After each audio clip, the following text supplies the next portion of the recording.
Where do I go? Just. So let's make sure everyone is muted. I can also do that. I can mute all, and I just did. Today's presentation is called Passion, Zealotry, Tolerance, and Pluralism. The reason I chose this Sunday to talk about this subject has to do with something related to the Jewish calendar. This Thursday in the Jewish calendar, in the Hebrew calendar, is the 17th day of the Hebrew month of Tammuz. Now that day is a fast day, a minor fast day, but a fast day in Jewish thought and Jewish law. Many Jews fast. And what we are remembering and fasting about is, among other things, the beginning of the destruction of the Second Jewish Commonwealth and the Second Jewish Temple about 1,900 years ago, in the year 70 of the Common Era.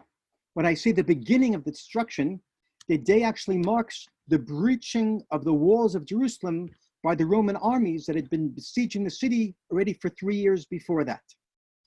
And then, after breaking through the walls on this day of the 17th of the Hebrew month of Tammuz, it took 3 weeks for the Romans to completely decimate the city, to put the temple to fire, and to finally snuff out any Jewish hopes for independence and sovereignty. Those 3 weeks bring us to the Hebrew month of Av. The 9th day of Av is that day when the destruction was complete. That's a major fast day in the Jewish calendar. And until this day, Jews remember the destruction that led to the exile of almost 2,000 years. Again, it was 70 of the Common Era. Now, the 3 weeks that pass from the 17th of Tammuz to the 9th of Av are a special period in Jewish thought and Jewish law. They're called the 3 weeks. And it's a time of semi-mourning as we come closer and closer to the day that commemorates, remembers the destruction of the temple. Now, a further thing we have to know is that the rabbis in the Talmud, the compendium of Jewish law and of Jewish thought that goes back 2,000 years ago, in the Talmud, the question is asked, why did this destruction happen to the Jewish people?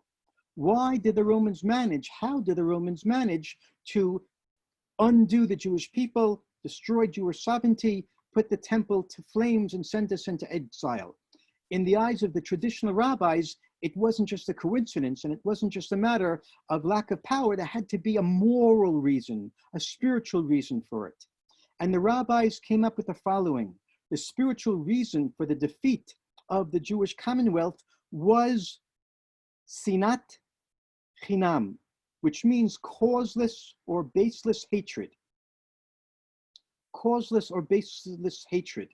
Now, since the rabbis present us with that theology, that reading of history, that it was because of baseless hatred that the Jewish Commonwealth was decimated and destroyed, it stands to reason that during these 3 weeks, beginning this Thursday, and then for 3 weeks until the 9th day of Av in the Hebrew calendar, Jews are going to be focusing on this sin, this crime, this mistake of baseless hatred, because look what it did to us. And the Jewish understanding is we'll be able to reverse the things that happened to us. We'll be able to go back and achieve Jewish independence and sovereignty and freedom, and to leave the diaspora and create a Jewish ingathering in the land of Israel when we undo this matter of baseless hatred, which means when we learn causeless love, free love, open love. Another little matter of Jewish thought I will add is that when we think, what does it actually mean, causeless hatred, baseless hatred?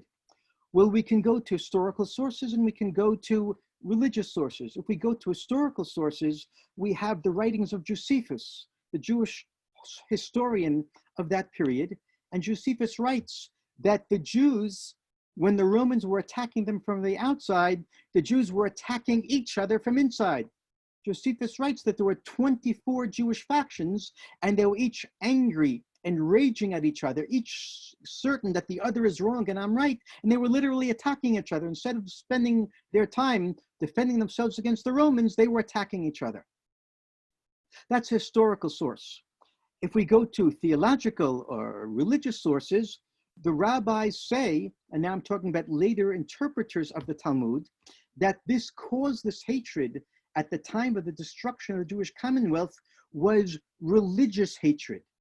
When people didn't trust each other, got angry at each other, and even hate each other on the basis of religious differences. In other words, ideological differences. Each saying, my understanding of Judaism, my understanding of God, my understanding of truth is better than yours.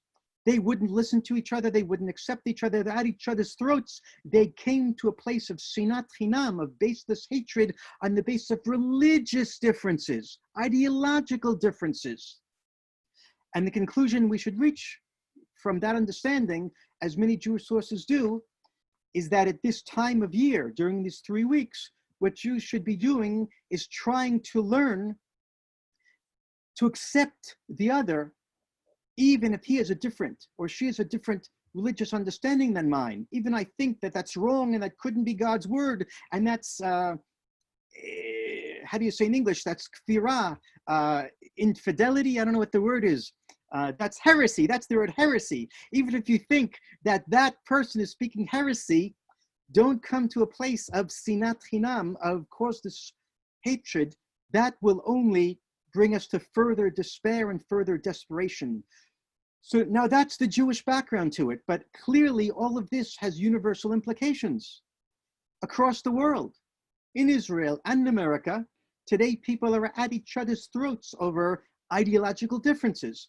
This one has the way for the country, this one has the way for the country. There's liberals and there's conservatives, there's Democrats and Republicans, et cetera, et cetera, et cetera. There's different parties that are at each other's throats, and no one seems to be able to listen to each other. Everyone is sure I have the truth and you're wrong. We're in a place that comes close to violence. Just like happened 2,000 years ago among the Jews, it appears that this is a perennial human problem. And therefore, I would offer to you that some of the solutions, some of the discussions in Jewish thought on this subject actually have larger implications. Now, of course, I have to add, it goes without saying, that this is especially relevant to the work of Roots, Shorashim, Judur, in trying to bridge the differences and the gaps between Palestinians and Israelis. Of course, we have to overcome this issue of sinat chinam, of course, this hatred. It's clear that Israelis and Palestinians, in many cases, hate each other, don't trust each other. There's no empathy, there's no understanding, no acceptance, no recognition. And we in Roots believe that we have to try to overcome that. We believe in Roots that the problem between Israelis and Palestinians is not just politics, it's not just borders, it's not just security, it's not just resource, it's fundamental identity. Who am I and who are they? We both claim that we have the only connection to this land, the only truth. And unless, so we say in Roots, we're able to negotiate these differences and see legitimacy, not just on my side, but also on the other side, then all the political discussions won't get us anywhere because we don't have the same language. We're not speaking in the same tongue.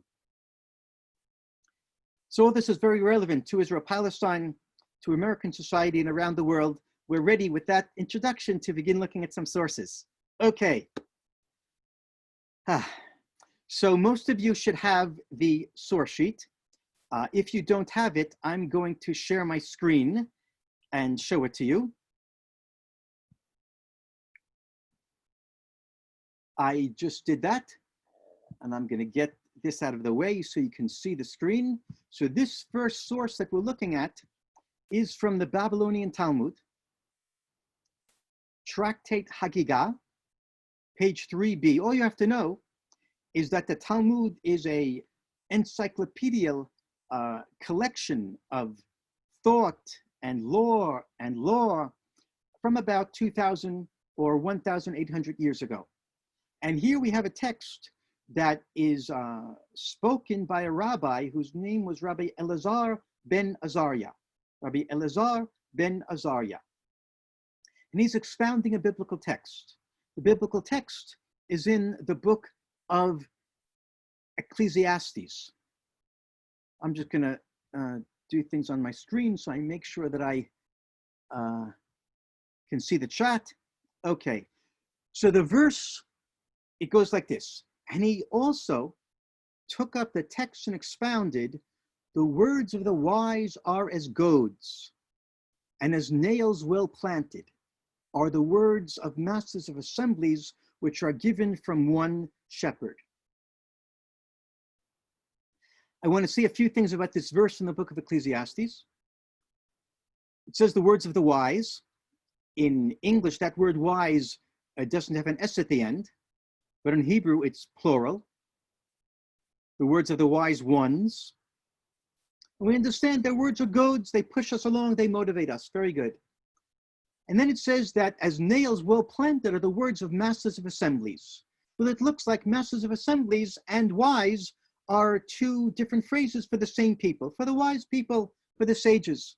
We'll have to ask, why are the sages called, why are the wise called masters of assemblies? That word assemblies is in the plural, masters is in the plural. It seems it's talking about lots of people, it's a plethora of individuals. And then it says, which are given from one shepherd. I capitalize the S, it's talking about God.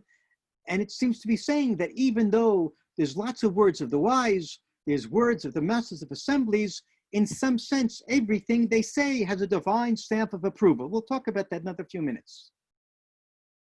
Okay, let's see what this Rabbi Lazar ben Azariah says about this verse.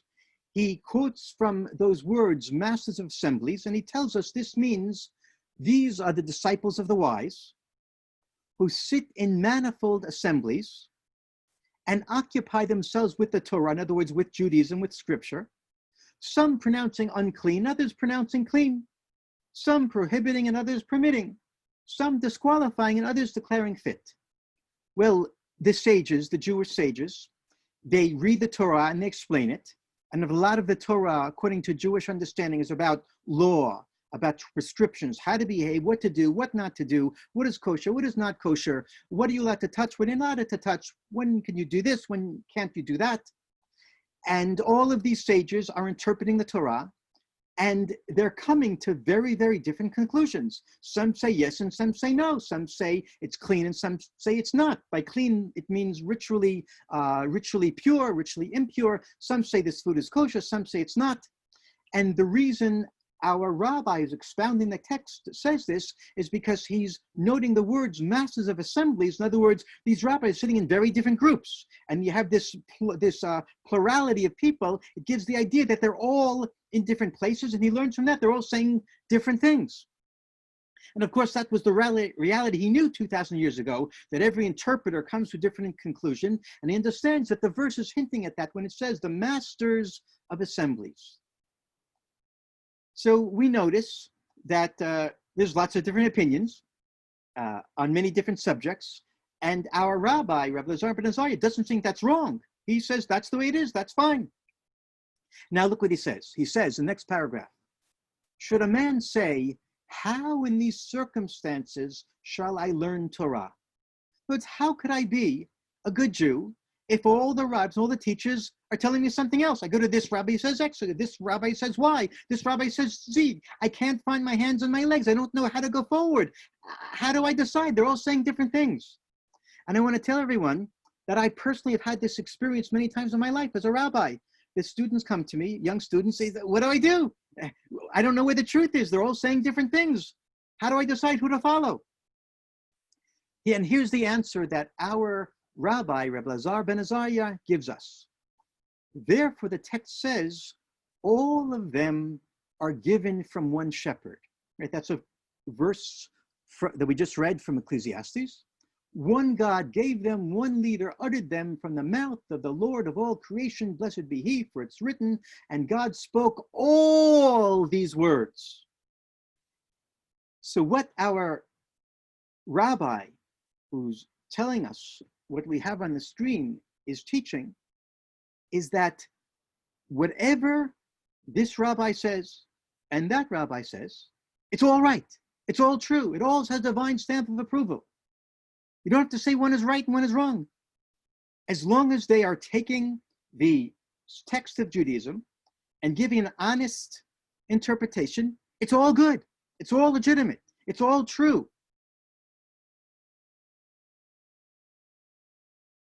You don't have to disqualify this one and disqualify that one. It all has legitimacy.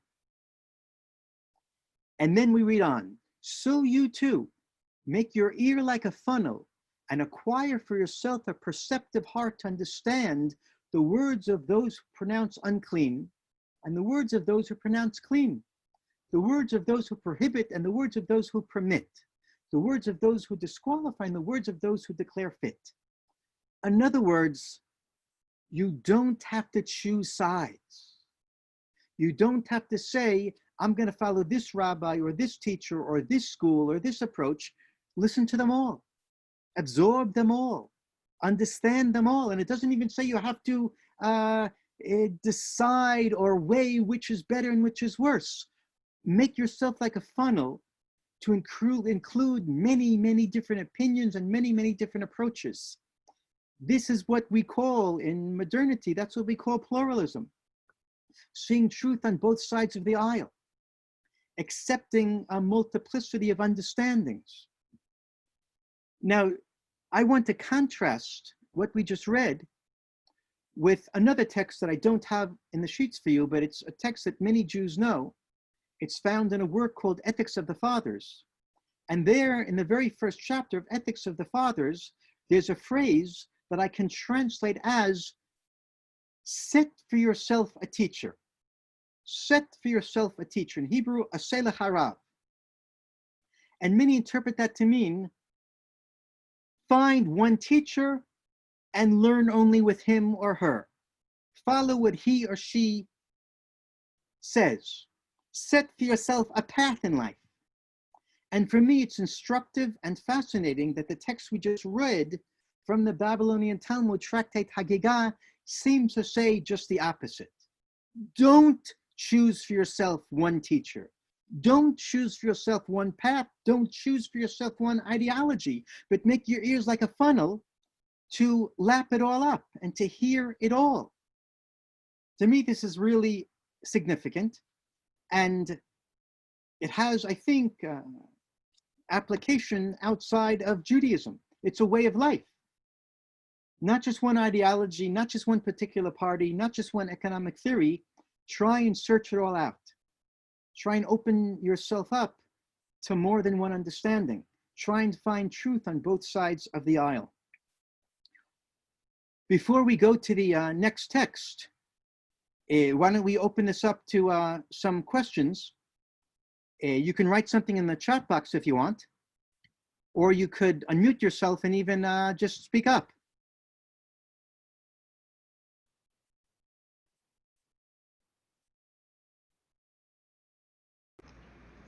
Gilda. Unmute yourself, Gilda. I'll unmute you. Oh, okay, great. Thank you. I remember well all the times that you brought to our attention the importance of Sheva Panim. Yes, indeed. Am I saying it right? Shivim Panim, 70 aspects to Torah. I came close. Yes, yes, indeed. Yes. And that very much is relevant with this text. Yes, indeed. Thank you. Thank you. Anyone else want to comment or ask or object? I'm wondering if it's up to us. Can everybody hear me? Yes, we can. Yes. I'm wondering if it's up to each individual to pick and choose whose opinion we would like to follow for a particular issue. How do we make our own decisions? There's actually a text that deals with that in another few minutes. A very surprising text. Would anyone else like to speak up? I guess not. So let's go on. I'm going to mute everyone again. The next text simply continues where we were until now. It's not a new idea, but it's a fascinating continuation of what we just read. This is again from the Babylonian Talmud tractate Avodah Zarah, page 19a.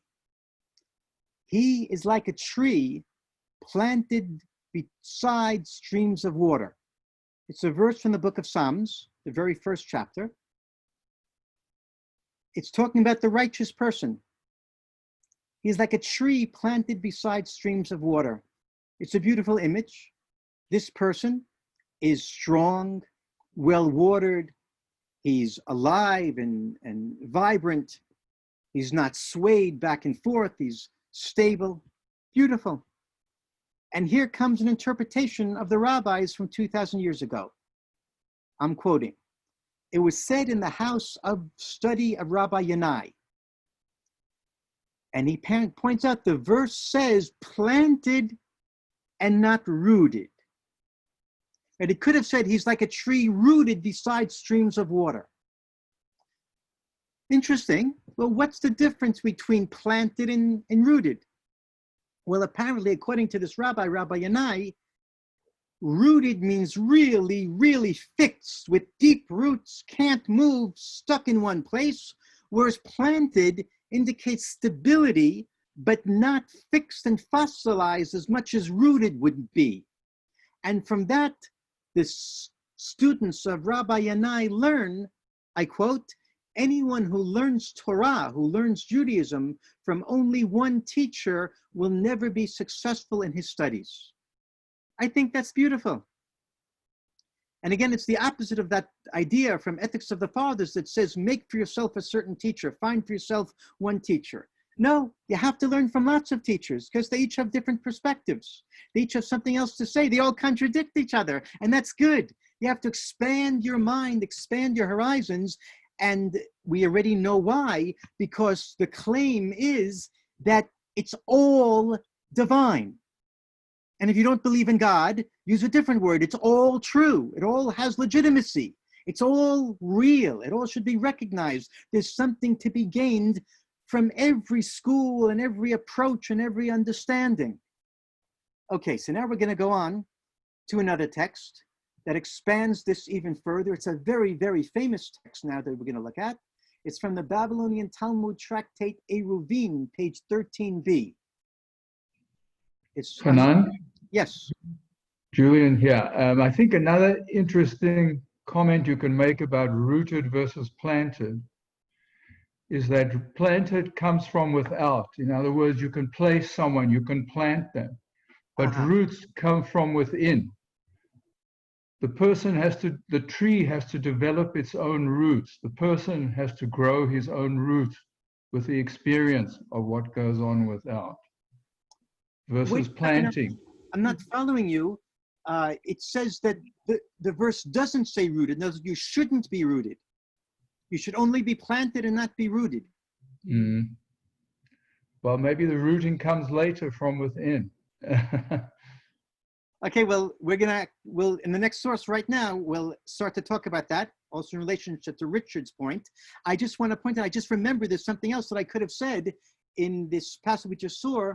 One of the commentators points out that the verse from Psalms says he's like a tree planted beside streams of water, and the word streams is in the plural. It was nourish yourself intellectually from various streams and not just from one. Okay, so now to the source from the Babylonian Talmud tractate Eruvin, the next source. It says Rabbi Abba stated in the name of Samuel. Rabbi Abba is a rabbi and Samuel's a rabbi. One rabbi said the name of another rabbi. For 3 years, there was a dispute between the school of Shammai and the school of Hillel. In other words, these two rabbis, Shammai and Hillel, they lived over 2,000 years ago. They had each had a school of students. They had an approach, and they argue with each other all the time. The former asserting the law is in agreement with our approach, and the latter contending the law is in agreement with our approach. They said, we're right, no, we're right, no, we're right, no, we're right. Then the echo of a heavenly voice came forth announcing, quote, both these and those are the words of the living God. I'm going to stop the quote there. So this idea of a heavenly voice, in Hebrew, it's literally the echo of a voice, indicates some type of prophecy or some type of divine interference. So here's like an insight, an intuition that says both these and those are the words of the living God. In other words, they're both right. God says they're both right. It's just like we saw earlier. that there's legitimacy in all the different approaches and all different schools. Okay, so here we have these two groups of rabbis, the house of Hillel and the house of Shammai. They're arguing, I'm right, I'm right, I'm right, and God says, you're both right. Now that's beautiful, there's legitimacy on both sides, but what do we do now? They're both right, so how do we decide? Who do we follow? Like Richard asked. And the heavenly voice goes on to say that even though they're both right, but the law, the ruling, the proper way is in agreement with the approach of the school of Hillel. Okay, now that's interesting because you have to ask yourself a question. If they're both right, how can you choose one over the other? Clearly, the criterion of choosing one over the other is not about truth or falsehood because they're both true, they're both right, they're both divine, they're both legitimate. So if they're both equally legitimate, why do you choose one over the other? The criterion is not going to be one of truth and falsehood, it's going to be one of ethics, of morality. Here we go. The Talmud, after hearing this divine voice, asked the obvious question. Since, however, both these and those are the words of the living God, what was it that entitled the school of Hillel to have the law fixed in agreement with its approach? That's the question, right? How do we decide who to follow? Why decide on Hillel and not Shammai? And the Talmud answers, because they, meaning the house of Hillel, were kindly and self-effacing. They taught their own approach and that of the school of Shammai as well, and went even so far as to teach the approach of the school of Shammai before their own approach. So they're both right. But why do we follow Hillel? Because Hillel was nice guys. They were nice guys. They were kindly. They were, let's say, they were soft. It was pleasant to be around them. Number one, they were nice guys, and they were also pluralists. Because when you ask them, if you went to Hillel, to the rabbis of the house of Hillel and said, Rabbi, what should I do? Well, the answer that they would give is, well, Shammai says X, but I say Y. In other words, we favor Hillel because Hillel was cognizant of the fact that the other opinion is also legitimate. The other opinion also has to be put on the table. Now, if that's the reason we follow Hillel, then it follows from that Shammai didn't do that. Because when you ask Shammai, how do I do? What's the proper behavior? Shammai said, I'll tell you. And he gave his approach. So Shammai gave only one approach. He was sure of himself. Hillel gave two approaches. He was less sure of himself. And because Hillel was less sure of himself, therefore he's right. I take it back, not right. They're both right. But Hillel's to be favored because they were open to the fuller truth, to all the different approaches to truth. Of course, Hillel favored their own approach in the end. They didn't back down. They said, this is what I think. But they were willing to put on the table and to show their students there's another way to look at things. So from this we learn, here's one rule of thumb, listen to everyone, respect everyone, find the truth in everyone. And if it seems that everyone is right and you can't find more truth on this side than the other, then follow those who are humble. Follow those who listen to the other side. And we can even go further and say that those who listen to the other side probably have a deeper understanding because they were listening. They didn't have their ears stopped up. They're willing to consider the arguments in all the depth. They understood the nuance. And even after hearing both sides, they stayed with their approach. So that would mean that there's good reason to follow them. So why don't we stop a minute here and again, open ourselves up to comments and questions and objections. Thank you so much. This really helps because it made me remember that 10 years ago, I had a medical issue, and my physician was telling me, well, there are different ways of treating this. And he suggested several different approaches, and I went to see a physician for each of these approaches and chose one based on having listened to various individuals. And even if I make the wrong choice, at least I had an opportunity of hearing and making the choice for myself. But it was eye-opening. Yeah, and many of us might have the tendency to do the opposite.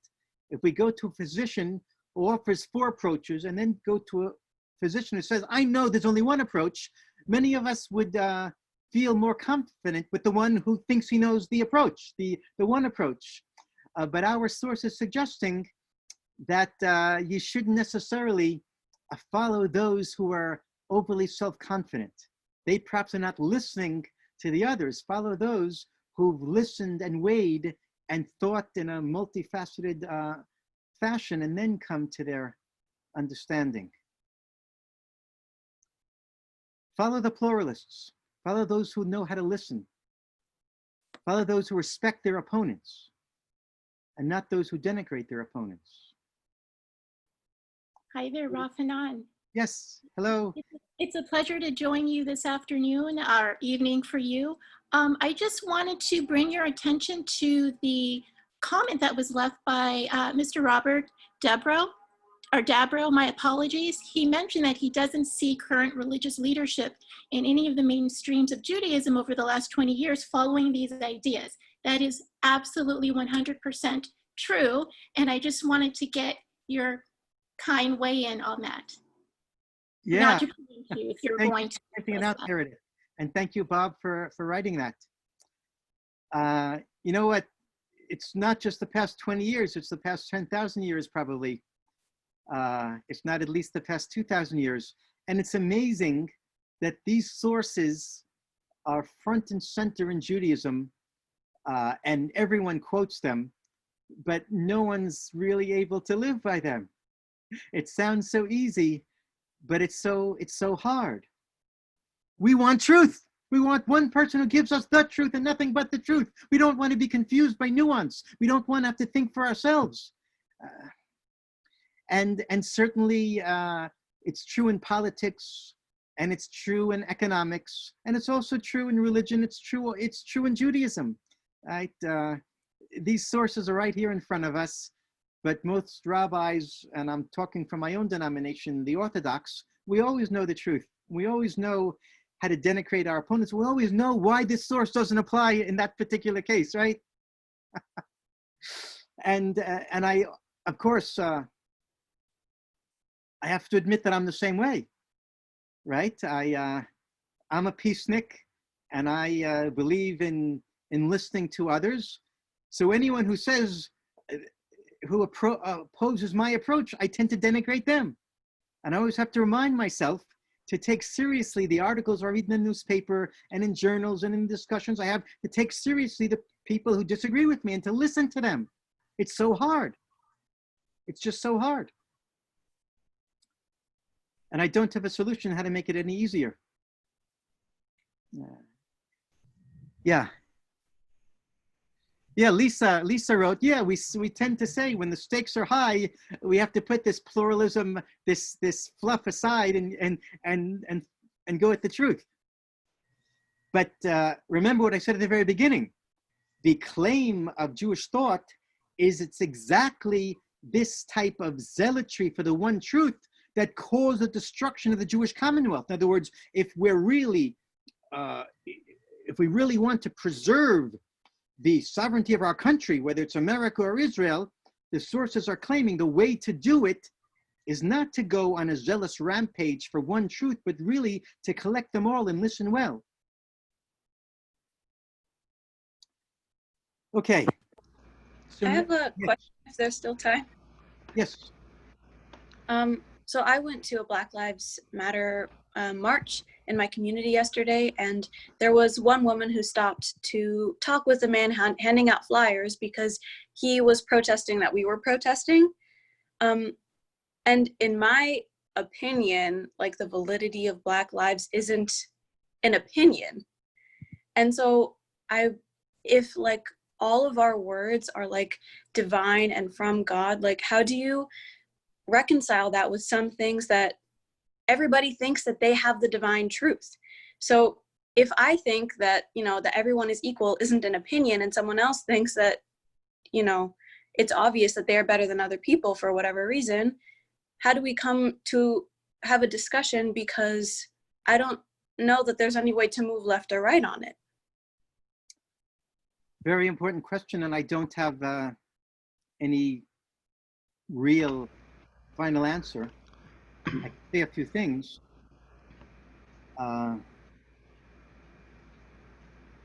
We always have to make the effort, I think, to find some truth and some validity in what our opponents are saying. It may be that I'll say, okay, in this particular case, I'm right. But I have to see how their approach might have validity in a different case. Or if not their approach, then their motivation. In other words, I might find that I don't agree with this person who you're talking about, but I have to try and understand his motivation or her motivation. I have to understand what's bothering him or her. But even if I have that, you know, kind conversation as well as I can manage, and I still decide that I think I'm more right than they are,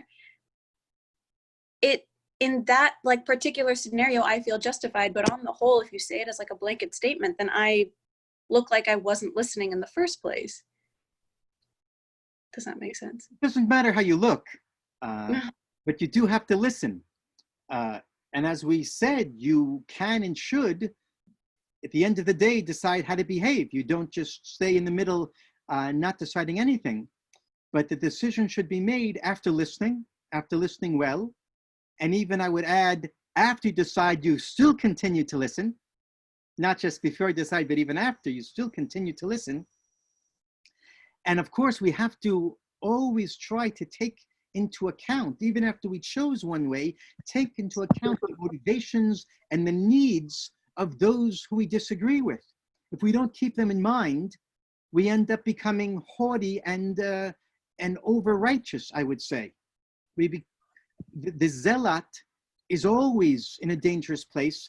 And the truth is that you and I, whether you're talking about Black Lives Matter, you're talking about those who are advocating for Palestinian-Israeli reconciliation, we who are the pluralists, we who are listening, we who want to include the other, are still always in danger of not listening to a different other, right?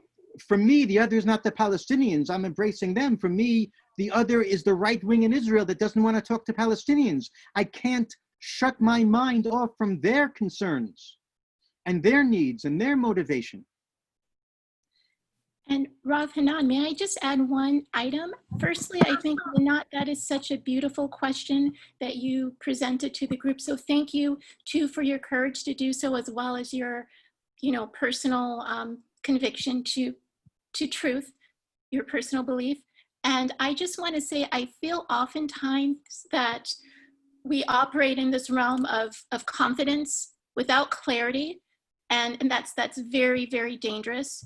And I just feel that more than anything, it's demanding to create a little bit of distance between those over-identifications with those things that we're strangling for identity.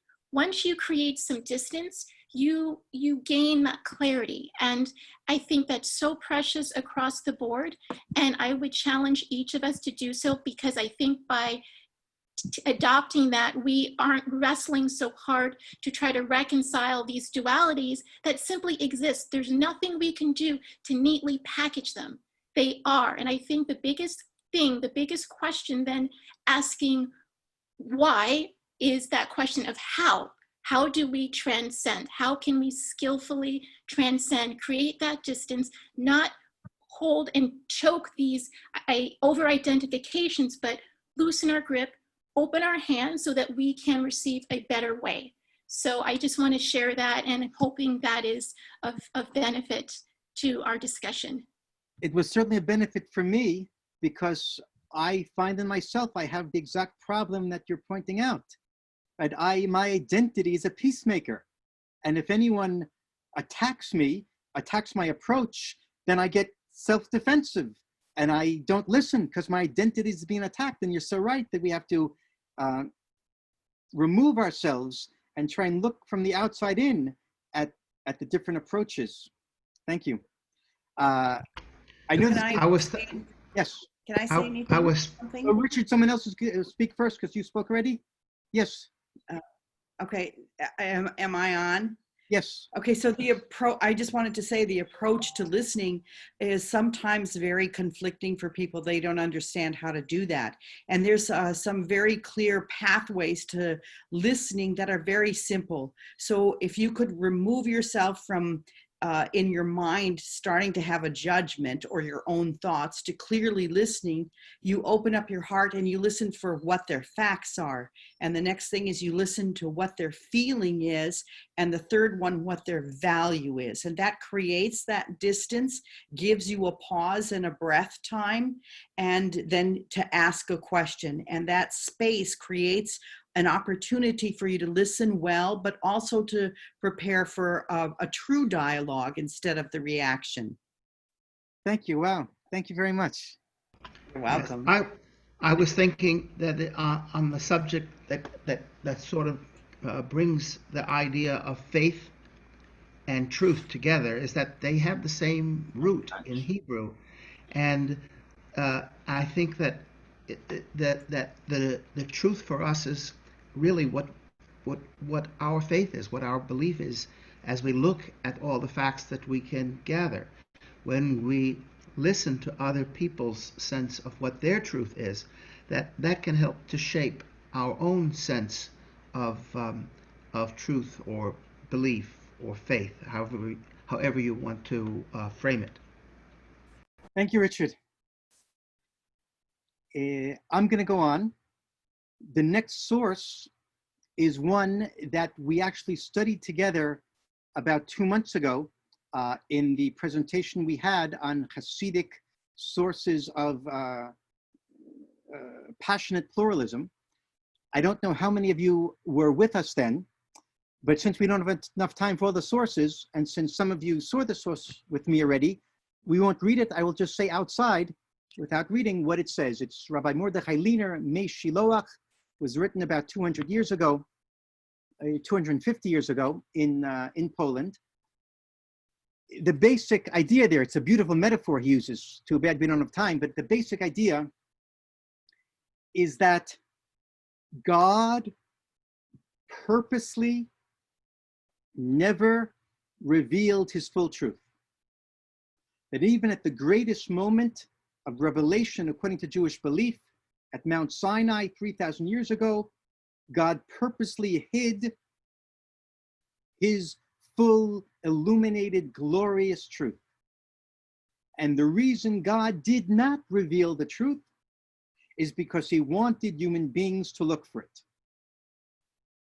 He wanted human beings not to have the truth, but to search for the truth. The implication being that it's a higher value to search for it than to have it. And of course, in order to search for the truth, you have to know that you don't know. You have to be convinced that you don't have the full truth in order to search for it. In other words, the beginning of wisdom is humility. The sense that there's a journey here. And it's a journey we're supposed to be on forever. And you're never fully there. No matter what degrees you have, no matter what position you have, no matter how much you've learned and how convinced you are, we're never fully there. There's always something to learn. You're always in nighttime, nighttime symbolizing darkness and ignorance. You're always in nighttime compared to the day that you can be in tomorrow if you embark upon this journey. You're always growing and always learning. And our author, again, which we're not reading inside, goes so far as to say that if you think you have the full truth, the cut and dried truth with exact dimensions, it's here and it's not here, it can fit in your back pocket, that's idolatry. That's idolatry.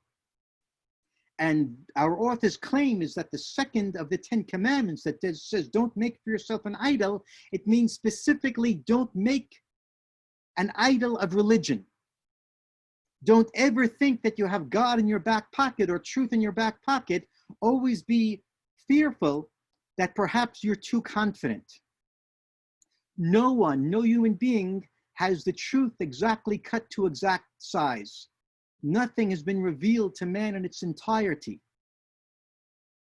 So too bad we can't spend more time on that, but it's certainly part of the picture here that we are building. The next source, even though it's a source we did see in our presentation on Hasidic sources of passionate pluralism 2 months ago, I nevertheless want to read it inside because it's just so, so powerful. Rabbi Yehuda Leib Alter Ger, this is about 130 years ago, in the Polish city of Ger or Gur, depending how you pronounce it, he brings a verse from Proverbs that says, death and life are in the hands of the tongue. Death and life are in the hands of the tongue. And then he brings a parable from an ancient book called Ben Sirah that told of one who found a glowing ember and blew upon it, lighting up a flame. Then he spat on it and it was extinguished.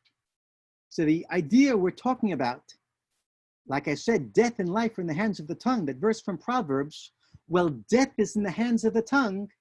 That's when you spit at the ember, it goes out. That's death. Whereas if you find a glowing ember and blow in it gently with your mouth, with your tongue, that's life is in the hands of the tongue. What are we talking about? Well, let's see the next paragraph. This ember is to be found everywhere. It's the spark of Torah, which is called fire. So the claim of our author is that wherever you go, throughout the world, all the lands and all the cultures and all the religions and all the periods, it's full of sparks of Torah. You can translate that word Torah into truth or into divinity or into legitimacy. There's truth, there's Torah all over. And wherever we go, whenever we go, we're always faced with a choice. You can spit at those embers of truth, or you can blow on them gently. What does it mean to spit on them? It means, let's say I'm a Democrat and you're a Republican. I come to talk to you and I immediately see that you're a Republican. You have nothing good to say. It's ridiculous. You don't know how to think. And I spit at you. And then the truth goes out. What does it mean I spit at you? It means I denigrate you. It means I cancel you. I don't listen. I don't see anything of legitimacy. And that's what our author says is spitting on the ember of God's truth. That's death. On the other hand, the same Democrat and Republican can encounter each other. It doesn't matter who's listening and who's talking, Democrat or the Republican.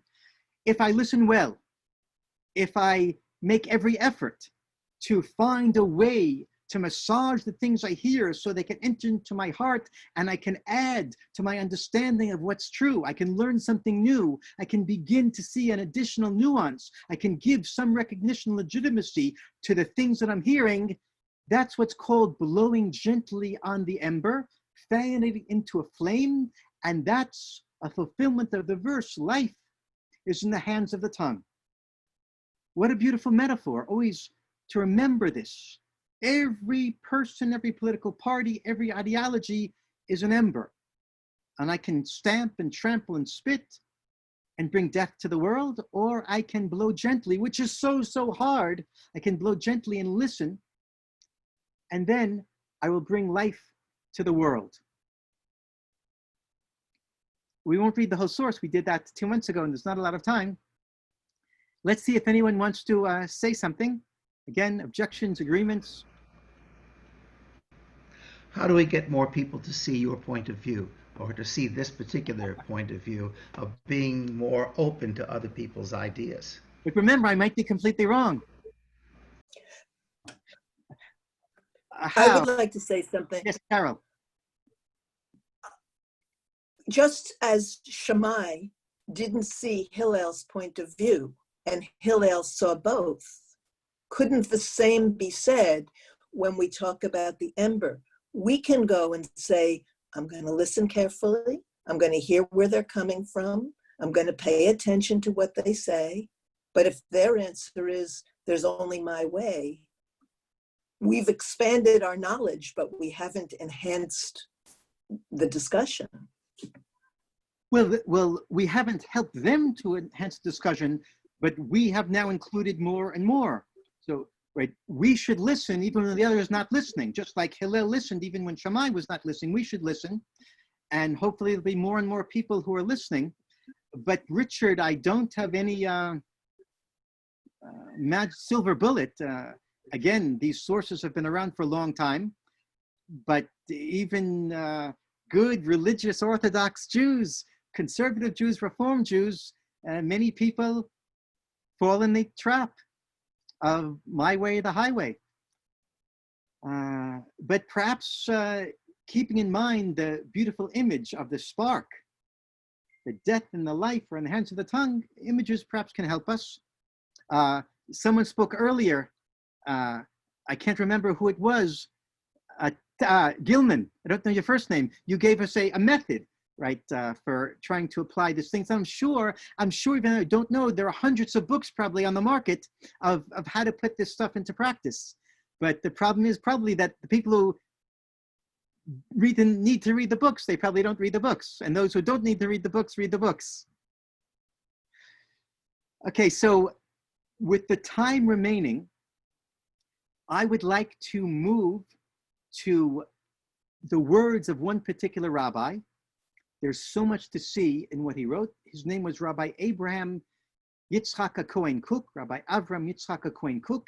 He died in 1930. He was the first chief rabbi of the reconstituted Jewish settlement in the land of Israel. He was a poet and a mystic and a legalist, amazing depths to his personality. We're going to read a little bit of what he wrote on this subject. So here's the first source in a book called Arpalei Torah. It's simply a stream of consciousness notebook that he left after his death. Arpalei Torah means the clouds of purity. And how can man grow towards an appreciation of the greatness of the divine, so that the understanding of the authentic form of the grandeur of the soul will not be blurred, but will rather be expanded through the expansion of the strength of its field of knowledge? His question has an answer in it, of course. The question should have ended with the words "not be blurred," but he just, the question and the answer are all confused in this stream of consciousness. He's talking here about expanding. How do you appreciate God? How do you bring forth the grandeur of your soul? Through a process of expanding. And then he goes on, through the liberation of its imagination, the imagination of the soul, and the expanse of its thought, through knowledge of the world and of life, through the wealth of the experience of all of existence. For this, it is necessary to study all the wisdoms in the world, all ways of life, all different cultures, along with the ethical systems and religions of all nations and languages, so that with greatness of soul, let me stop there. So here we have this rabbi, this traditional rabbi, this Orthodox rabbi, who goes around with a black suit and a long beard and a black hat, and he's telling us that if you want to appreciate God, if you want to come to the authentic grandeur of your soul, you have to study all the religions of the world. It's not just Judaism. Or if you're a Christian, it's not just Christianity. Or if you're a Muslim, it's not just Islam. And if you're an Orthodox Jew, it's not just Orthodoxy. And if you're a Protestant, it's not just Protestantism. There's no other way to, what can I say, to come close to God. He claims to expand your soul, to really embrace truth, except to embrace truths with an S at the end. Remember what we saw earlier? All the different opinions, all the approaches, they come from the same God. There's all truth, there's truth in all of them. So don't limit yourself to one approach or one sect or one religion. Search, search, search. Search out truth in every place. And then he goes on to say, we're searching out with greatness of soul. One will know how to purify them all. We'll get back to that. And clearly the whole foundation of one's understanding as a Jew will be built upon the foundation of the Torah in its complete and utter expansiveness. And one should always strive that his path will not be contracted and his mindset will not be limited and fragmented. So he says that the Jews' understanding should be based on the foundation of Torah. which seems to mean just Judaism. But wait a second, look what he says. The foundation of Torah in its complete and utter expansiveness. In other words, what I know today to be Torah, what I know to be Judaism, that's not the whole Judaism. It's always expanding. It's always completing itself. It's always growing. And how does it grow? Through my process of learning other religions and other cultures and other ways of life and other political parties and other ideologies. That's the way my Torah grows. Judaism grows through encounter with other religions and other truths.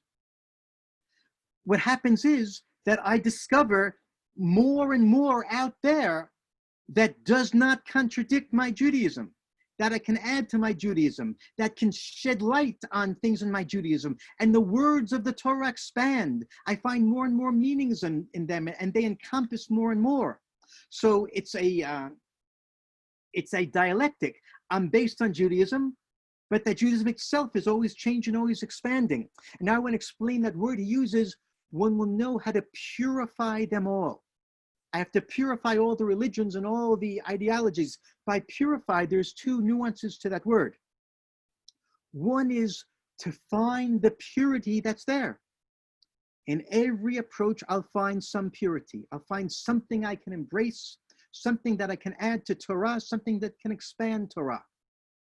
So one meaning of purify is to find the purity that's there. And the other meaning of purity is very related. It's to separate the pure from the impure. It's a process of discernment. On what basis do I discern? On the basis of the Torah. But the Torah is always expanding. So it's a give and take. It's not like a black and white process. This is what the Torah says. That's pure, that's impure, that's pure, that. No. As I learn more, my understanding of what's pure expands and expands. Yes, there will always be things that are impure, but I learn the ways more and more to purify in the sense of, listening to this, the third meaning of purify, to make the impure pure. What I thought before was impure turns out to have an element of purity as my Torah expands, as my purview of truth expands, as I see more and more wisdom in even those approaches that I thought that weren't true. The foundation on which I judge itself expands.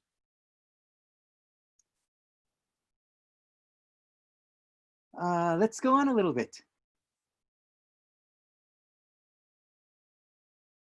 Rabbi Abraham Yitzchak Cohen Cook, an essay called The Divine Eye. This essay, like most of the essays we're about to read, although written in Hebrew, actually appears in an English translation, a wonderful English translation I put here on the screen, The Classics of Western Spirituality, Abraham Isaac Cohen Cook, translated by Ben Zion Boxer. Beautiful translations, and the book is available for purchase.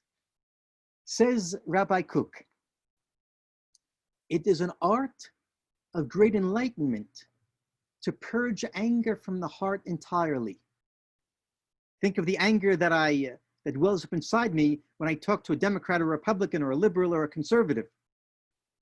It's an art of great enlightenment to purge anger from the heart entirely, to look at all with a benevolent eye, with compassionate concern, without reservation. It is to emulate the eye of God that focuses only on the good. It is for people of integrity who concern themselves with holy pursuits in truth and uprightness to refine. That word refine is like the word to purify above. To refine all concepts that are active in life from their dross, and to establish them on their clearest basis.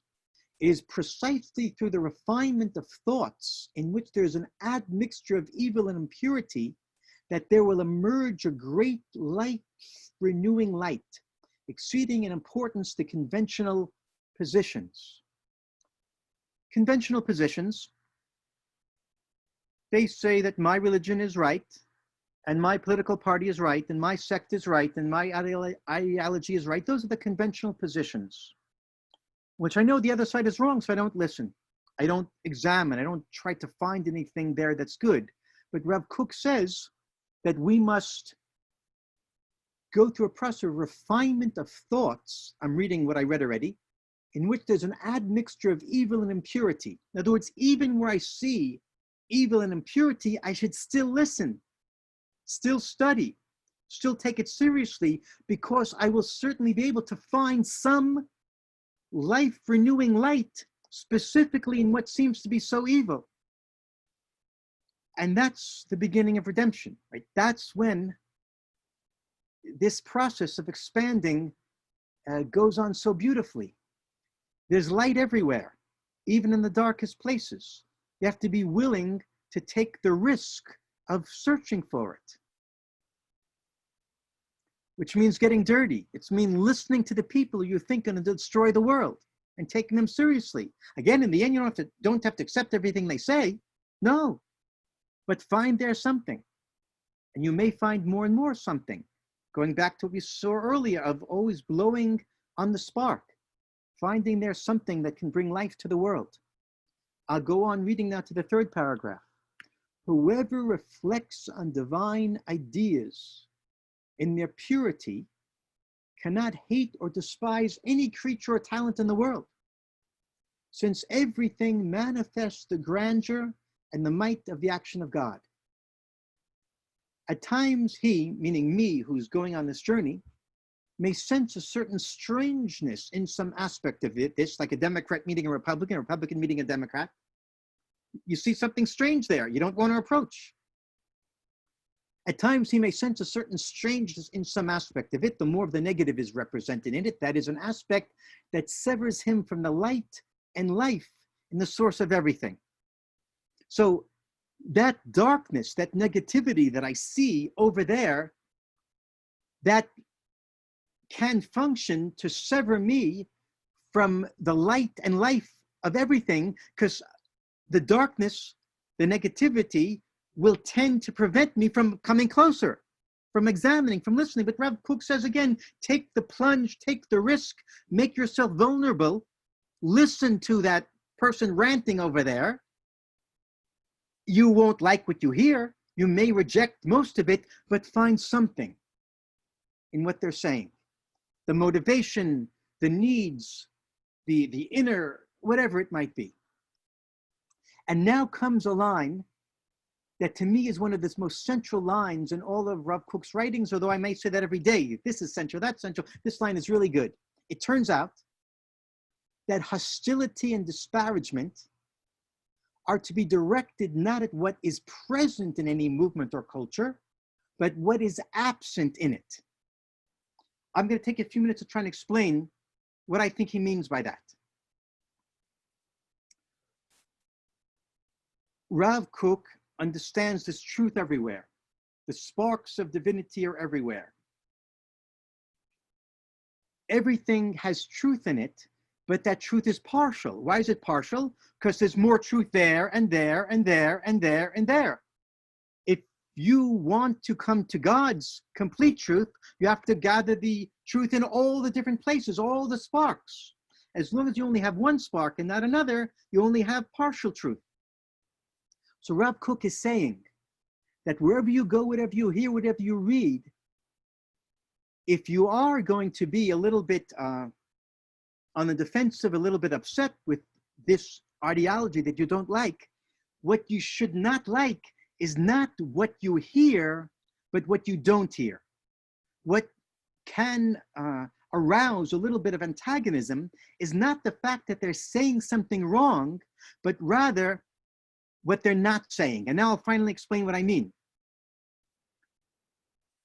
What's wrong with the Democrats is not the Democratic platform.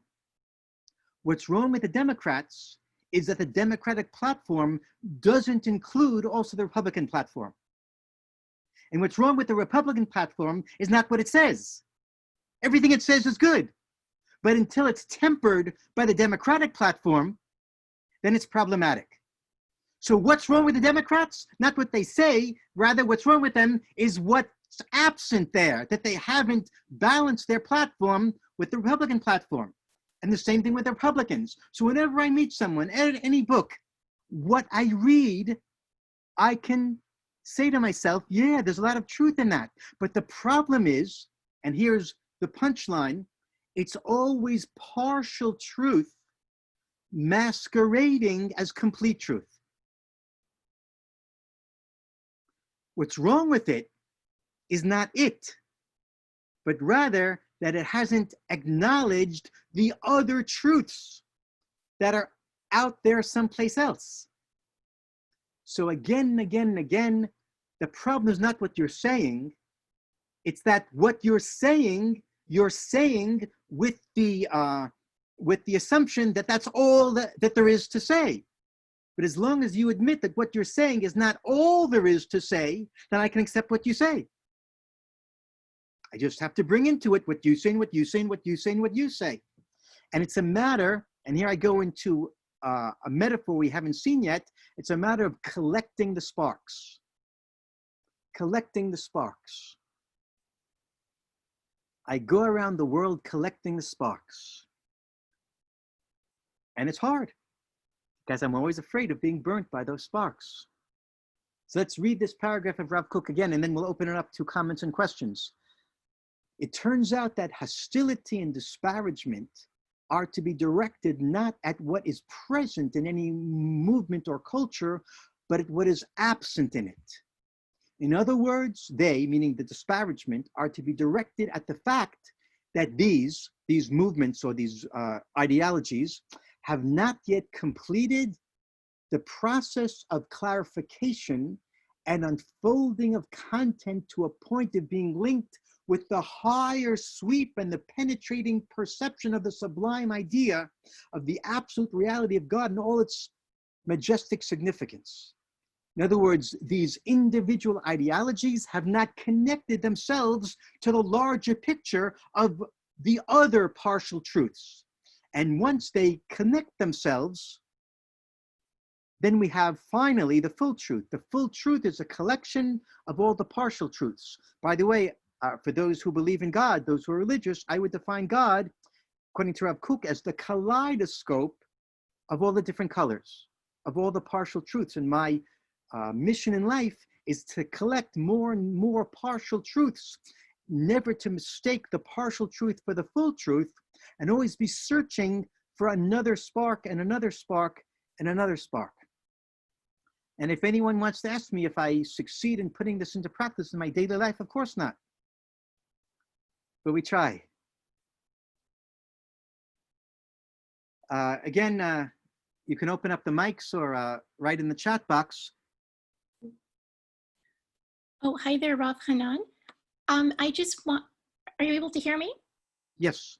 Oh, sorry. I just wanted to say with what you mentioned about the Holy One being the collection of all of the sparks, I feel that's in the very nature of Jewish understanding of Echad, the oneness of the divine. And I think anything that does mask itself, yes, it's partial truth, but yes, that's in keeping with idolatry. So in other words, anything that's defying or violating the very nature of the oneness of the Holy One is in fact, is idolatrous. And we're not, it's right in front of us. It's the core of our faith.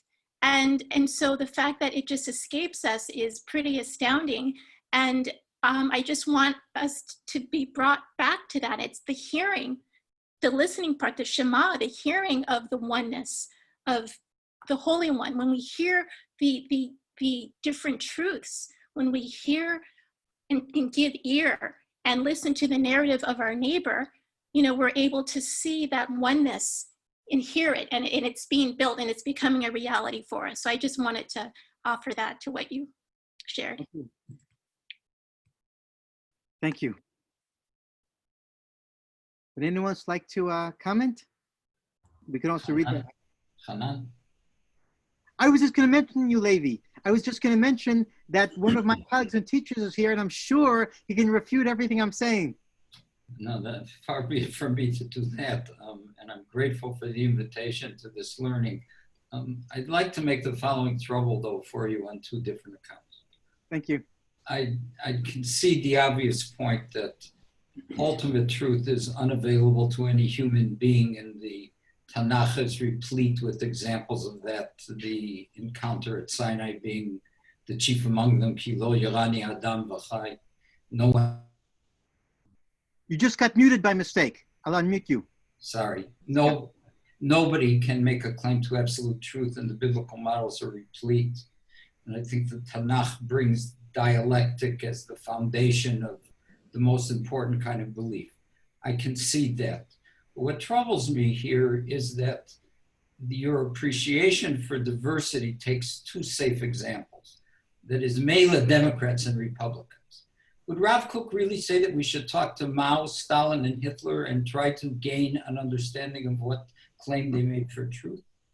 Are we really going to make ourselves amenable to the enormous danger of being so open-minded, as Lionel Trilling once said, that our brains will fall out, and that ambiguity, which lies at the heart of serious religion, will lead to ambivalence, as it so often does in the failed actions of those people who should do more, but can always find a good reason for doing less.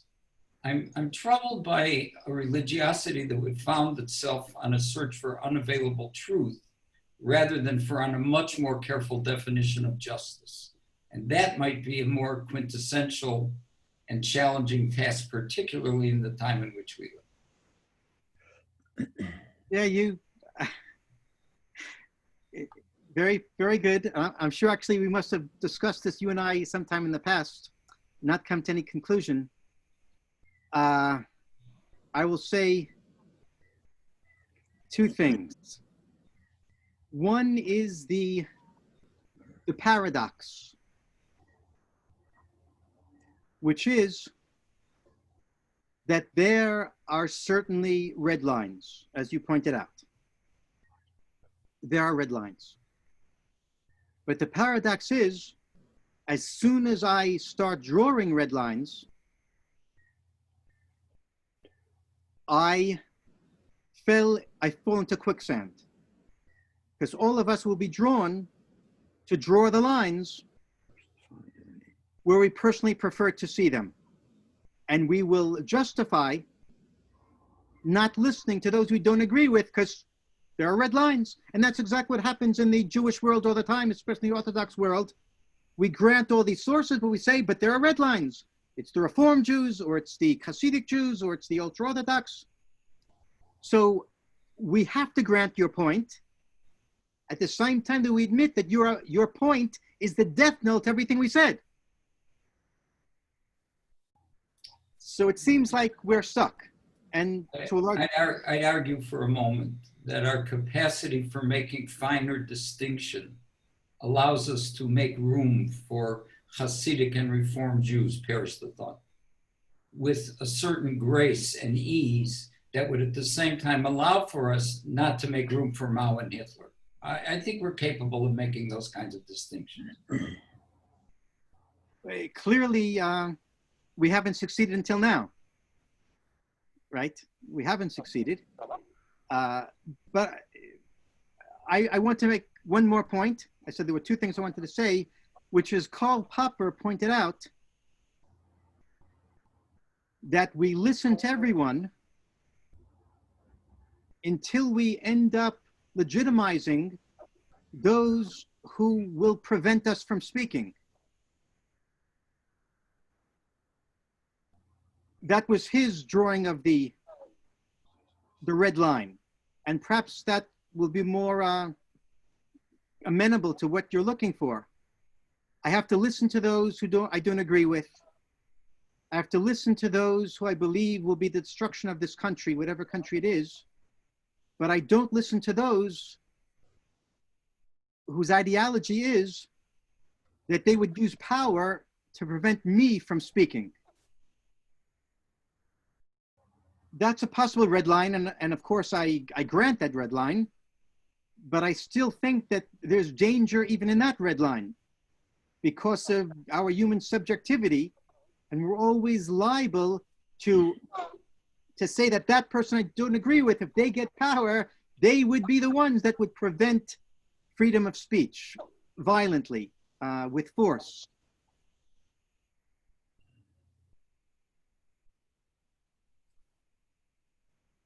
Oh, I got out of that one. Rav Hanan, You think. Rav I want Hanan. to Yes. I yes. want to offer a visual, if I may, to your picking up sparks of light. I see. What do we see? It's a boat in dark water, and it's all these balls of light in the Yes, sea. yes, now I see. And isn't it gorgeous? All week Yes. long, that's been a visual. So when you're speaking today, I kept thinking of that and thought it might inspire. Collecting those balls of light. Thank you. You're welcome. Someone else wanted to speak? Yes, Rav Hanan. Yeah. Because this is unclear and not logically locked down in my mind, I want to conceive of the possibility that if the opportunity had been given to me to sit down at some point and have a conversation with Adolf Hitler, I might have certainly come to the conclusion that this is a dangerous man and he would love to shut me up and we have no further place to go. But at the same time, I would want to conceive of the possibility or of the curiosity. How did you get to be this way? What was your childhood like? Tell me about what it was like growing up. You know, why are you afraid of these folks? If there could be that kind of a conversation, then there might be possibility for some kind of exchange. If that conversation were blocked right off the bat, then that's probably it and we go our separate ways. But I want at least conceptually to consider the possibility of an opening, even with these names that we keep throwing out as being so horrible, they are not even worth the attention of the divine. Thank you. That reminds me a little bit of what I heard that Mahatma Gandhi said. I didn't see this inside, so I hope I'm getting it right. That I think that Gandhi conceded that the Nazi machine in 1941 could not have been defeated by nonviolence, by nonviolent resistance, and the only way was violence. But had nonviolent resistance to the Nazis begun 10 years earlier, then perhaps it could have had an effect. I think that's related to what you're saying. But of course, I'm not certain of that, and no one is certain of that. Let's see a little bit more sources.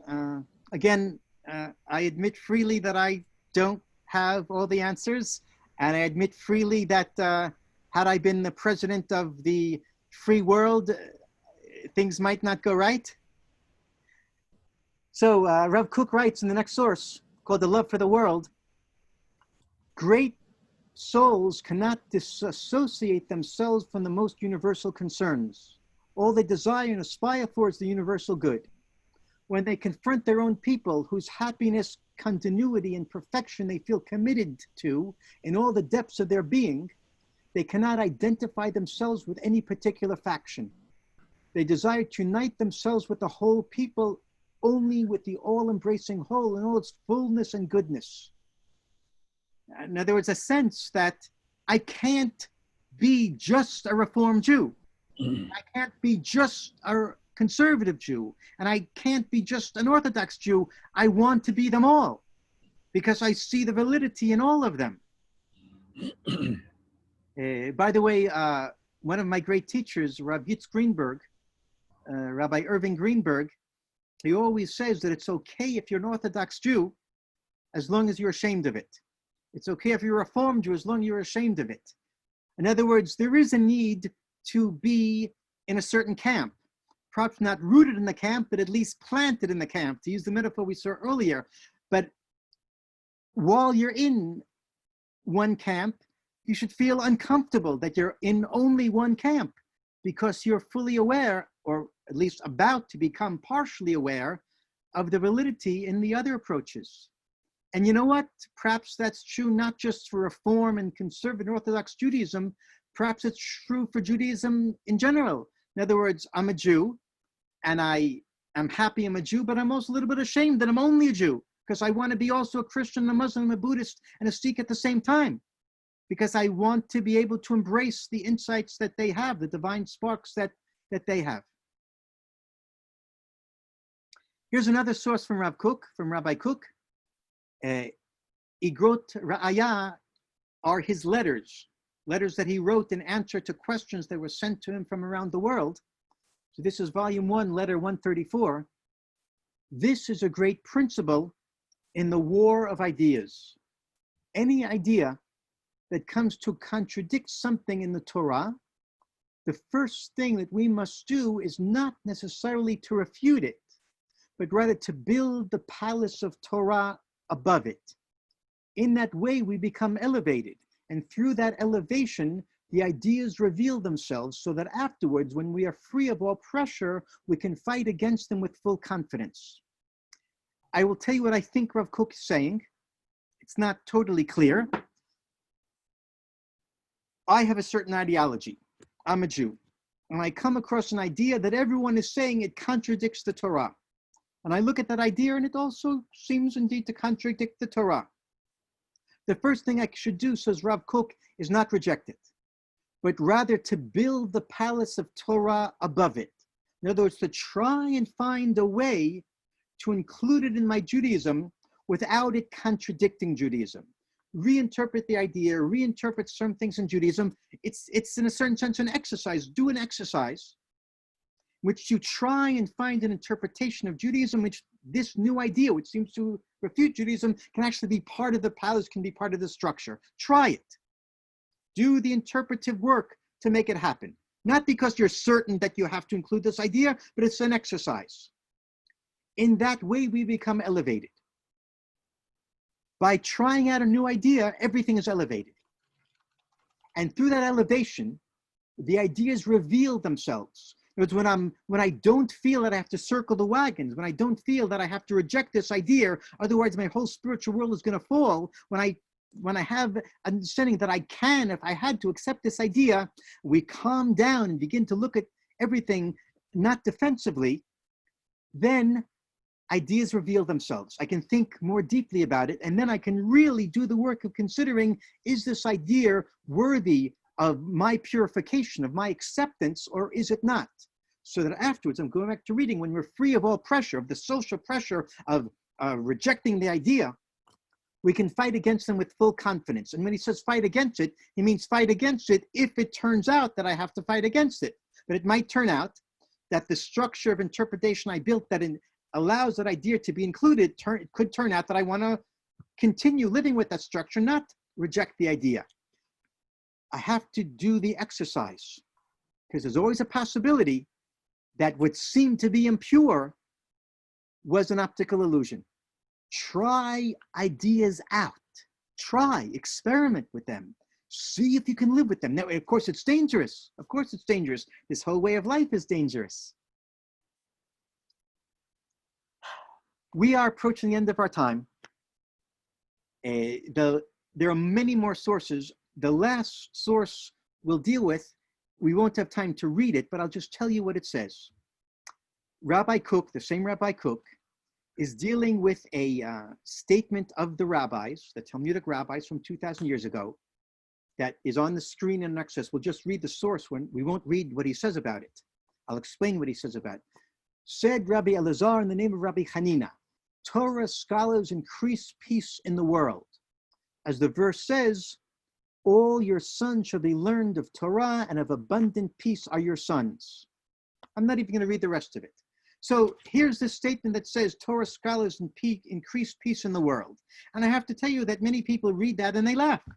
What do you mean Torah scholars, rabbis increase peace? The opposite. They're always arguing with each other. They're always rejecting each other. They're always condemning each other. That's peace. So Rav Kook, in a long explanation that we're not going to read, he says the following. He says Torah scholars increase peace in the world in the following sense. They expand ideas. they bring in more and more interpretations, and they argue over them. I'm right, you're right. They show us more and more possibilities, more and more sparks of truth. Rav Kook says that having more and more possibilities is the foundation of peace. Because if you only have one possibility, that's not peace.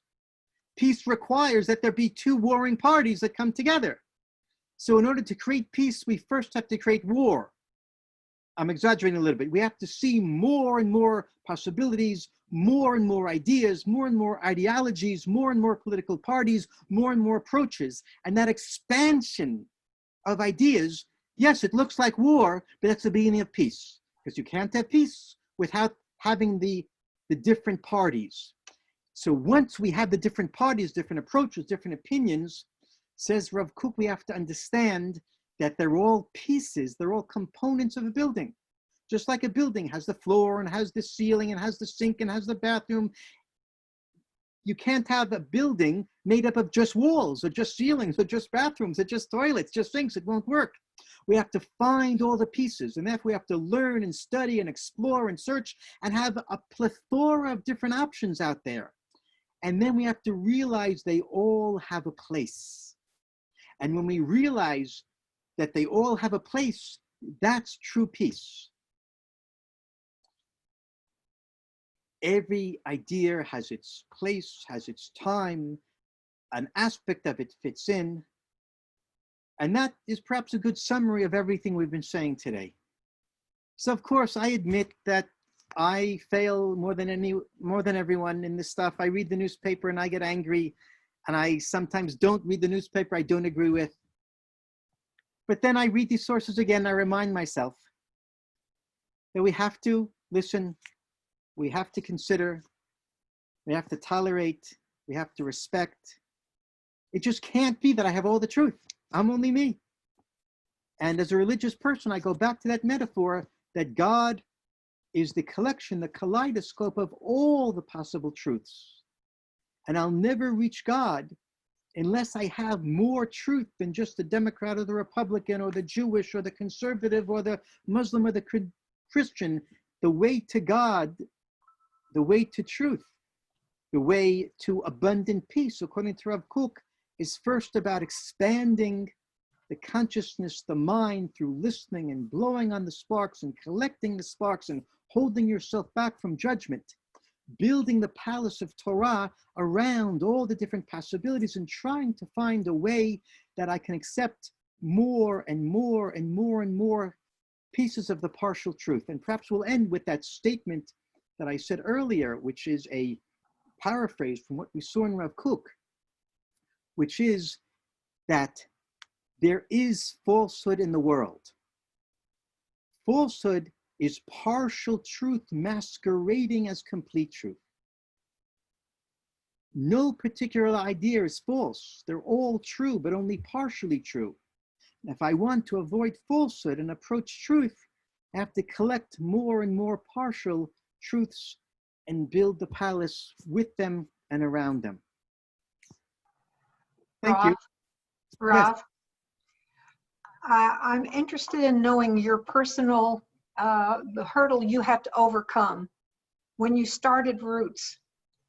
How did you imagine negotiating or communicating or sharing ideas with a people whose mission it is to drive the Jews into the sea? How did you get past that one mission statement of theirs? How did you get past it and become who you are now? The human face of the Palestinian whose presence I was in. I encountered people before I encountered ideas. I encountered their stories before I encountered their ideology. It's the human face. And seeing that human face allowed me to listen and to come to the realization that some of my preconceived notions were not completely true. Did you ever address this one issue, the mission statement, with any Palestinians? I mean, has this ever been a part of your dialogue? Every day. Every day. I would And like to be you when I grow up. I would like to be there. That's a tremendous hurdle that I still have in my heart. I understand. I think I understand. Yeah. I'll ask if other people want to also comment or speak. A thought was coming to me with respect to all those sparks from different directions. I remember many years ago when I was introduced to the idea of a pinhole camera. With a pinhole camera, the depth of field is infinite. Everything is in focus, but you're only getting the light from one particular direction to come through the pinhole. When you open up that hole and make a lens, then you're getting light that is scattering in different directions, going through the lens and focusing. At first, when you look through to see the picture, to see what's on the plane, the focal plane, there will be a lot of things out of focus. But where the lens is focusing will be so much clearer than it ever was with the pinhole. So you're adding different ideas together, and certain parts of that picture become very, very sharp. And that's what we do when we bring in new ideas. A lot of things are going to remain out of focus, but certain things are going to bring into very sharp focus. Thank you. Would anyone else like to speak or comment? Yes.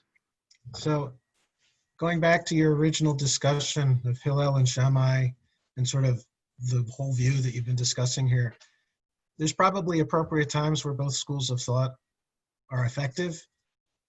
We know that both schools of thought, while Hillel's opinion is the majority, there are quite a few strong opinions of the school of Shammai that became halacha as well, although they're in the minority in terms of the volume.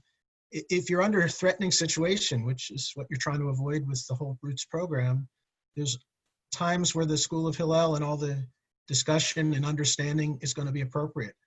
But in a war situation or in a true situation where your life and health and you're threatened with destruction, that's probably the time for a strong leader in the school of Shammai. We're saying there's only one way we can proceed here because the survival is at stake. So I guess what I'm saying is both schools of thought are appropriate, and we should always look at the school of Hillel as the model. That's what the Torah is teaching us.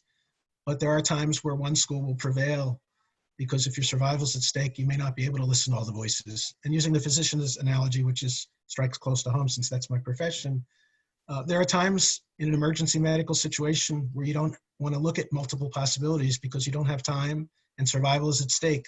So you take the position that you believe to be right and you proceed full blast ahead. We're seeing this whole issue with COVID right now. There's multiplicity of opinions and no one seems to know the right answer.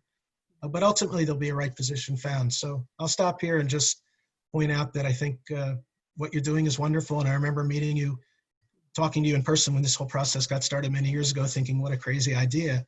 And your response to me was, what other choice do I have? And it still resonates with me today. If you don't talk, there's no chance of any dialogue to ever occur. Thank you, Bob. Would anyone else like to speak?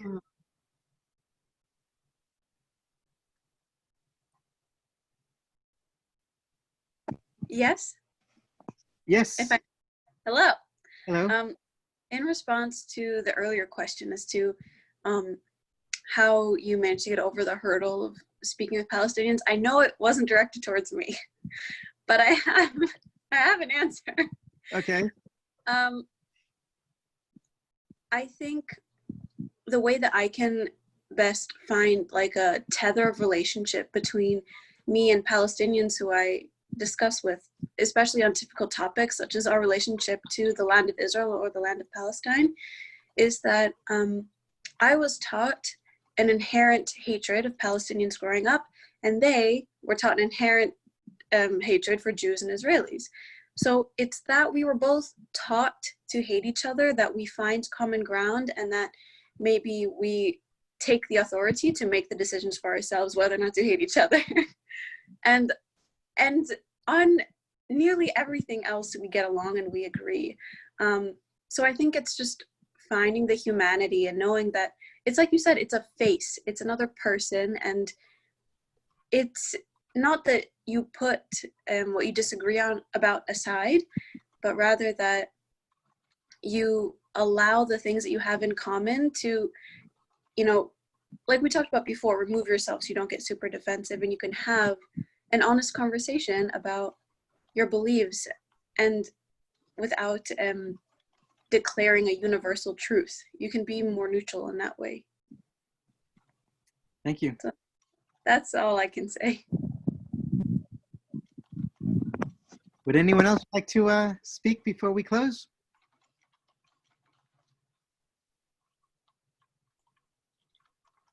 A remembrance that I had recently was listening to a NASA program on astronomy. And the scientists were talking about the black hole, and they've gotten so deep into the black hole that right at the curvature of the black hole, a surprise came. They found out that that's where the stars were being born. That's where light was being born. Thank you. Thank you everyone for joining us. Next Sunday, like I said, it's my partner Shul Yudelman offering a teaching about, what was it? Across the lines, working across the lines. I'm going to close this meeting now. Bye everyone. Thank you. Bye. Thank you very much, Rav Hanan. So deeply appreciated. Thank you. Thank you so much. Thank you.